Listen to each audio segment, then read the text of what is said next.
உடல் என்கிற இன்ஜினுக்கு வாரத்திற்கு ஒரு வேளையாவது நீங்கள் ஓய்வு கொடுத்தால் இன்ஜினின் ஆயுள் நீளம். இது கண்ணதாசனுடைய ஓமானத்தோடு கூடிய சொல். அன்புக்குரிய சகோதர சகோதரிகளே, நோன்பு சடங்கா? இல்லை. சம்பிரதாயமா? இல்லை. அல்லது கண்டிப்பாக நோன்பு இருந்து சாவணுமா? இல்லை.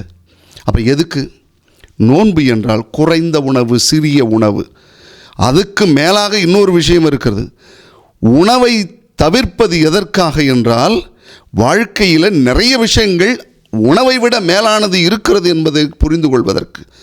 வயிறு என்ற பள்ளத்தில் வாழ்க்கை இல்லை, அதற்கு மேலும் ஆன்மா என்ற ஒன்று இருக்கிறது என்பதை நினைவூட்டுவதும் இந்த உணவு தான். அதான் சொல்லுவாங்க, உலக பற்றுகளிலிருந்து கொஞ்சம் வெளியே கொண்டு வர வைப்பது இந்த நோன்பு என்று சொல்வார்கள். எல்லா மதங்களும் நோன்பு இருக்கிறது. யாரும் நோன்பு இருக்கக்கூடாதுன்னு சொல்லி எந்த மதங்களும் சொல்லலை.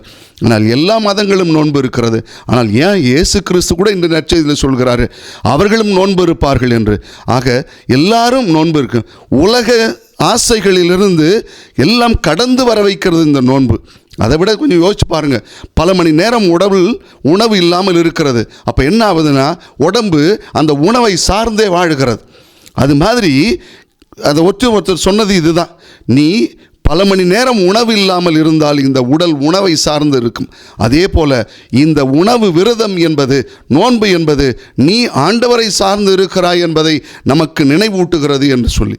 எனவே உடல் என்கிற இன்ஜினுக்கு அவ்வப்பொழுது ஓய்வு கொடுத்து பாருங்கள்.